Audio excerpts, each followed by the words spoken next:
नमस्कार, capital TV देख रहे हैं आप। मैं हूं आपके साथ पूजा। ब्रेकिंग नाउ में बड़ी खबर आपको बता रहे हैं।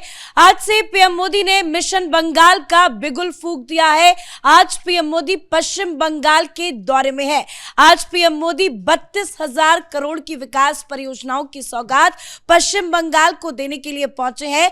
लेकिन फिलहाल ये ताजा अपडेट ये सामने आ रही है कि मौसम खराब होने की वजह से पीएम मोदी का हेलीकॉप्टर लैंड नहीं कर पाया। लेकिन पीएम मोदी कोलकाता एयरपोर्ट से ही वर्चुअली संवाद कर लोगों को संबोधित करेंगे। लेकिन तस्वीरें देखिए कि किस तरह से पीएम मोदी के स्वागत में काफी ज्यादा संख्या में लोग रैली स्थल पर पहुंचे। सभी के हाथ में बैनर, पोस्टर है। पीएम मोदी की एक झलक पाने के लिए लोगों के अंदर जबरदस्त उत्साह दिखाई दे रहा है। पूरा पश्चिम बंगाल जय श्री राम के नारों से गूंज उठा है।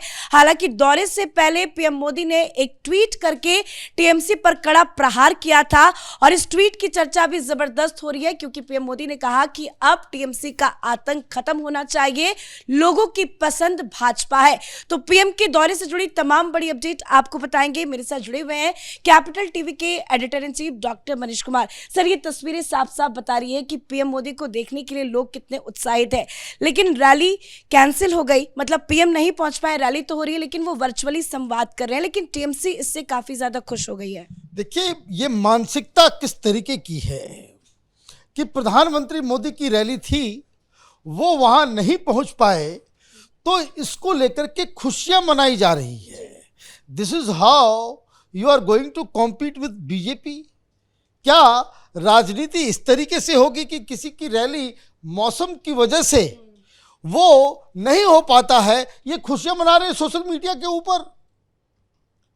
अभी तो आप ये समझिए कि अभी तो शुरुआत है। योगी आदित्यनाथ पिछली बार पुरुलिया में उनकी रैली होनी थी, ममता बनर्जी ने उनके हेलीकॉप्टर को लैंड करने का परमिशन नहीं दिया।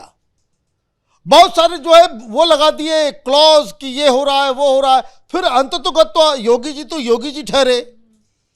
वहां पास में झारखंड का बॉर्डर पड़ता है, वो बोकारो में लैंड करते हैं और बोकारो से कार से वो पुरुलिया चले गए और वहां जाकर के उन्होंने, तो ये जो एक बहुत ही जिसको कह सकते हैं कि जहरीले माइंडसेट वाली पार्टी है टीएमसी। हालांकि आज पीएम का बड़ा टाइट शेड्यूल है, क्योंकि पश्चिम बंगाल से सीधा असम जाना है, वहां पे भी एयरपोर्ट का इनॉग्रेशन करेंगे। लेकिन इसको लेकर टीएमसी कह रही है कि उनकी किस्मत में बंगाल नहीं है। देखो, बंगाल की जनता ने भगा दिया। देखिए, अब ये इस तरह की बातें अगर पॉलिटिकल पार्टीज के द्वारा होती है तो आप ये समझिए कि कितना विभत्स किस्म का मानसिकता टीएमसी अपने नेताओं के, वो कार्यकर्ताओं को जो है वो उस हिसाब से उनको मोबिलाइज करती है।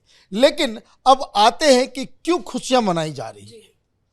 क्योंकि प्रधानमंत्री मोदी वैसी जगह पे जा रहे हैं जहां जिसको कहते हैं कि मतुआ समुदाय का जो है वो प्रॉपर इलाका, वैसा समुदाय जो बांग्लादेश से आया है और हिंदू है और सीए और एसआईआर से सबसे ज्यादा प्रभावित है।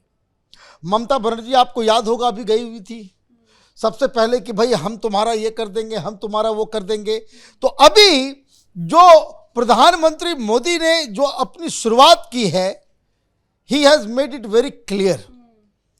एक तो टीएमसी के आतंक, टीएमसी का जो पूरा वहां पे जो एक भ्रष्टाचार का एक पूरा पैरल तंत्र चल रहा है, उसके खिलाफ उन्होंने आवाज उठाया। जो जगह को उन्होंने चुना वो भी बड़ा इंपॉर्टेंट था। लेकिन मैं आपको एक और ब्रेकिंग न्यूज दे दूं कि अभी जो एसआईआर हो रहा है और जो ऑलरेडी जिनके नाम आ गए हैं और करीब 70-80 लाख वैसे नाम जो वोटर लिस्ट में आ गए लेकिन उनको तलब किया गया है, उसके ऊपर सस्पिशन है, उसके लिए इलेक्शन कमीशन ने अब बाहर से अधिकारियों को बंगाल में भेजने का फैसला लिया है। मतलब ये कि ममता बनर्जी जितनी भी चालाकी कर रही थी वो सब चालाकियां वो धरी की धरी। तो एक तो उसका एक प्रॉब्लम, प्रधानमंत्री मोदी जाने वाले हैं, प्रधानमंत्री मोदी से खौफ इस तरीके से है कि 2 दिन से ही लगातार ममता बनर्जी और टीएमसी प्रेस कॉन्फ्रेंस कर रही है कि बंगाल में जो भी प्रॉब्लम है वो मोदी जी की वजह से है। मोदी जी का 2 लाख करोड़ रुपए जो है बंगाल का बचा हुआ है, उन्होंने नहीं दिया और सारी चीज़ें तो मुझे लगता है कि एक टाइमिंग कितना इंपॉर्टेंट है, क्योंकि एसआईआर को लेकर पश्चिम बंगाल में सबसे ज्यादा बवाल है और इस बीच पीएम मोदी का पश्चिम बंगाल जाना। देखिए, पश्चिम बंगाल तो अब तो फरवरी में इसकी घोषणा हो जाएगी, फरवरी के आसपास। वहां पे अब चुनावी बुगल जो है वो तो डालना ही डालना था। अभी आप देखिए, अमित शाह का भी दौरा जो है वहां जो है वो तय किया हुआ है, बहुत बार वो जाएंगे और अमित शाह के हाथ में पूरी तरह से कमान होगी। प्रधानमंत्री मोदी ने एक लीड लिया है, क्योंकि ममता बनर्जी अभी देखिए पिछले 2-3 महीनों से वो इलेक्शन मोड में ही चल रही है। उनकी सारी जो तैयारी, उनका भाषण, उनका जो मुद्दों के ऊपर हर तरफ से वो सरकार वहाँ चल नहीं रही, वहाँ पे इलेक्शन का जो है वो उसकी तैयारी में सारे लोग जुटे हुए हैं। तो प्रधानमंत्री मोदी ने आज जो है बिगुल फूंक दिया है और बंगाल के अंदर तमाम योजनाओं की भी बात की जा रही है, प्लस जो योजनाएं जो केंद्र की हैं भ्रष्टाचार की वजह से जनता तक नहीं पहुंच पाई हैं, उसके बारे में भी प्रधानमंत्री मोदी ने बातचीत की और वर्चुअली उन्होंने कलकत्ता एयरपोर्ट से ही उन्होंने भाषण दिया और वर्चुअली इस रैली को संबोधित किया। उसमें उन्होंने बहुत सारी बातें कही, मथुरा कम्युनिटी के लिए बहुत सारा आश्वासन दिया, बातचीत की, प्लस किस तरीके से पूरे बंगाल के अंदर टीएमसी का आतंक है उसके ऊपर भी बहुत ज़बरदस्त तरीके से वंदे मातरम है या फिर ये इलाका नादिया जो है, यहीं जो चैतन्य महाप्रभु इसी ज़मीन से आते हैं, वंदे मातरम का भी मुद्दा उन्होंने उठाया। तो मुझे लग रहा है कि एक भारतीय जनता पार्टी का एक लाइन ऑफ एक्शन जो है वो तय हो गया। आज प्रधानमंत्री मोदी ने सर, ये जो विजुअल्स सामने आपको हम दिखा रहे हैं, ये मेन गेट की बाहर की तस्वीरें हैं।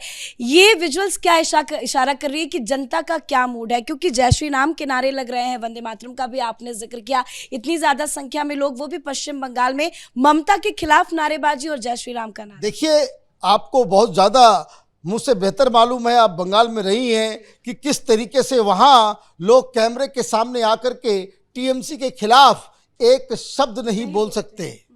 उनको डर लगता है कि टीएमसी के खिलाफ आपने बयान दिया तो टीएमसी के गुंडे आकर के आपकी पिटाई करेंगे। कोई टीएमसी के खिलाफ सोशल मीडिया में कुछ लिख नहीं सकता, कुछ बोल नहीं सकता। टीएमसी के खिलाफ बंगाल में रह करके ममता बनर्जी के खिलाफ कोई कमेंट नहीं कर सकता। कोई कार्टून बना देता है, उसको जेल में डाल दिया जाता है, चाहे वो मुस्लिम वो पत्रकार ही क्यों ना हो। जैसे आराम बाग के उस ब्लॉगर को यूट्यूब के ऊपर उनका बड़ा ही बेहतरीन न्यूज़ चला करता था, उसके घर में छापेमारी। मतलब ये कि एक अनसेड वहाँ पे सेंसरशिप है। और ऐसे माहौल में अगर लोग बाहर आ रहे हैं, लोग बाहर आकर के ममता बनर्जी के खिलाफ नारेबाजी कर रहे हैं, कैमरे पे अपना चेहरा दिखा रहे हैं, तो एक तरीके से समझिए कि एक विद्रोह ऑलरेडी समाज में जो है ममता के खिलाफ ऑलरेडी शुरू हो गया है। और इसलिए ममता बनर्जी चारों तरफ से फंसती हुई नजर आ रही है। 2 दिन पहले मैंने देखा कि किस तरीके से एक लंबा सा पोस्ट उन्होंने एक्सप्लेन किया और बताया कि मुसलमानों के लिए हम क्या क्या कर रहे हैं, क्योंकि उनको ये भी डर लग रहा है कि इनकी राजनीति एक ऐसे मुकाम पे आ गई है कि ना वो घर की रहेंगी ना घाट पे रहेंगी, क्योंकि मुसलमान भी बिदक रहे हैं और हिंदू तो ऑलरेडी पहले से नाराज है। तो यही जो एक वीकनेस, भ्रष्टाचार का मामला अलग है, जो बहुत सारे लीडर जो है वो भ्रष्टाचार के केस में जो जेल जा चुके हैं, तो ये प्रधानमंत्री मोदी ये जो टीएमसी के जो वीक पॉइंट्स है उसको कुरेदने का काम किया है। इंडिकेट तो पीएम मोदी ने शुरू में ही कर दिया, लूट का जिक्र किया, भ्रष्टाचार का जिक्र किया। लूट के मामले में, भ्रष्टाचार के मामले में, क्राइम के मामले में, ऑर्गेनाइज क्राइम के मामले में, और पार्टी जो सत्ता में है उसके वर्चस्व और उसकी गुंडागर्दी के मामले में पश्चिम बंगाल का, टीएमसी का अभी पूरे हिंदुस्तान में कोई जोड़ नहीं है, कोई पैरल नहीं है। ऐसा विषाक्त वहां का माहौल है। धन्यवाद सर जानकारी के लिए। तो आज से पीएम मोदी ने मिशन बंगाल का बिगुल फूंक दिया है। आज पीएम मोदी की बड़ी रैली पश्चिम बंगाल में, हालांकि मौसम खराब होने की वजह से वो रैली स्थल पर नहीं पहुंच पाए, लेकिन वर्चुअली रैली को संबोधित किया और टीएमसी के लूट, भ्रष्टाचार का जिक्र कर ममता बनर्जी को घेरा। इस बड़ी खबरों में इतना ही। देखते रहिए कैपिटल टीवी। नमस्कार।